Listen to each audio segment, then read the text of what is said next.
talked about Scream, let's talk about its parody that arguably launched 1,000 bad parodies. Yeah, this is technically the first movie, the one that inspired all those awful satires that came later, but it's not quite as bad as you think. Yes, the writers of those films did get their start writing here, but there's also writing from the Wayans Brothers and some of the people from In Living Color, and even some that would go on to films that honestly I think are kind of funny, like Not Another Teen Movie. This film was a huge hit when it came out, but people, especially critics, were very split on it. Was it a raunchy, in-your-face satire that was mocking the zeitgeist, or was it just gross humor and dumb jokes? The story, what little there is, centers around a girl named Cindy Campbell. She too is being stalked by a killer who wears a ghost face, but he's not as good at his job as he is in the Scream movies. This all happened because he knows what she did last summer, accidentally killed somebody with her friends, or at least they thought they did, and then actually did.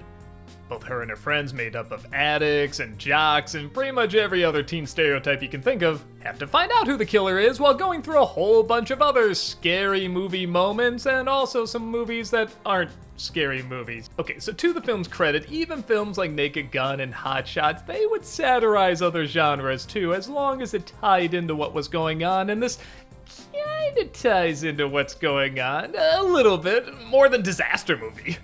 I know whenever anybody sees a Matrix parody, they just roll their eyes like, oh my god, we're doing this again. But this was one of the first films to do it. Might even be the first. I remember when we saw this footage, it did get a big laugh, because it's like, oh, they're doing this in comedies now. Okay, like, at the time, this technology was mind-blowing, and now we can just do it in Scary Movie. That's kind of humorous.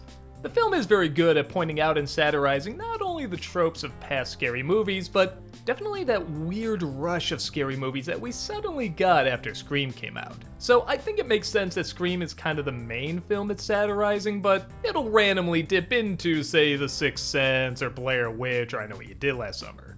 And while some, are a little more reference heavy than usual, they still do a satire of them. Like in Blair Witch, remember her snotty, weird, runny nose when she's talking to the camera? Well, here, it's like huge snot bubbles. Like you swear her nose somehow chewed bubblegum. They'll quote lines from The Sixth Sense, but it's more to say something about the characters are already satirizing, like them getting high and saying, I see dead people. So there are connections still there, they're not entirely random. But that's admittedly a pretty low bar to say, okay, it's not entirely like Disaster Movie. What the film also does well that I feel like Not Another Teen Movie also did is that it points out the idiocy of these characters in modern movies at the time that were just so aggravating yet so popular. As I mentioned before, I don't really get into slasher movies, but I can tell when they're done well and when they're not done well, and in the 90s, there were a lot that were not done well. So seeing a film like this not only mocks stupid teens from 80s slasher films, but at the time modern slasher films was kind of rewarding to see. Like, okay, I'm not the only young person not falling for this. Other people see how dumb this is, right? The cast isn't bad, filled with a lot of funny people that sadly aren't usually in a lot of funny stuff, like Anna Faris or Marlon Wayans. Regina Hall, Cheri Oteri, the list goes on. And they're doing their best with material that sometimes is very, very funny and other times is just annoyingly dumb. Like, I remember the writers on interviews saying they didn't like Scream because they felt like it was trying to be funny, but it wasn't doing a good job. So here's something that's intentionally funny, and even I got the humor it was trying to go for. It was trying to subtly mock slasher films while still being a slasher film. It's kind of like saying in Shaun of the Dead, hey, the last third takes itself too seriously. Well, yeah, it's trying to actually be a zombie movie while also mocking zombie movies. It's a loving homage. Now, I'm not saying you can't make fun of these movies like this is, and sometimes they do it very well, but okay, we gotta talk about Doofy.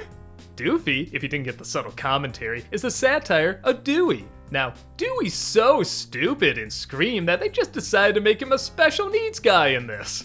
Get it? Cause Dewey's so stupid in Scream? Ooh, he stuck his finger in his butt. This film's saying what we were all thinking while watching David Arquette. It kind of reminds me of that Seinfeld routine, like if somebody asked me, does this offend you as someone who sees people with special needs being attacked, I'd say, no, it offends me as a comedian. I mean, this is giving off the idea that these people really hate Dewey, like, animately hate him, and it's just, he just doesn't seem worth the trouble. It's Dewey. This just feels a little weird. And there are a lot of jokes that work that way. A lot of the people from In Living Color worked on this film. Hell, it's directed by Keenen Ivory Wayans. And that show definitely liked to push the envelope, and I don't mind that. I think comedy should, and yes, there's gonna be moments where it oversteps, and if it is doing more harm than good or isn't that funny, you should probably rework it. And here, it's trying to go further because they don't have any TV censors or anyone saying you can't say or do something. It's an R rating. You can almost do anything you want. So because of that, when a joke trying to push the envelope or be super raunchy doesn't work, it really doesn't work. It kind of feels like 3-year-olds trying to shock each other at the playground, just giving millions and millions of dollars. But with that said, I will give it credit, it does go for broke. It doesn't hold back, and I think because of that, there are gonna be a few jokes that maybe deep down you know aren't funny, but they're gonna make you laugh. There's one joke, I know I can't show you here, but you kinda think you know where it's gonna go and you know it's not gonna be funny, but the exaggerated visual they use is so gross and so over the top, I was kind of amazed I was looking at it. I just had to laugh because I had no idea what else to do. I couldn't believe I was looking at this on a big screen. Some moments go back and forth, like I remember this couple's about to make out and the girl's a virgin, so when the boy starts to take off her clothes, bats fly out of her underwear. Now it's pretty funny. It's a surreal visual, it catches you off guard. That's just classic exaggeration. But then when they get to the literal climax, which again, there's no way I can show you here, it is so stupidly extreme that I know people who say it's either the worst joke in the movie or the best joke in the movie. I have a friend who literally fell out of his seat laughing at this. It was just so bonkers. So even when the film's not working, you kinda gotta give it credit for just going all the way with it, not caring.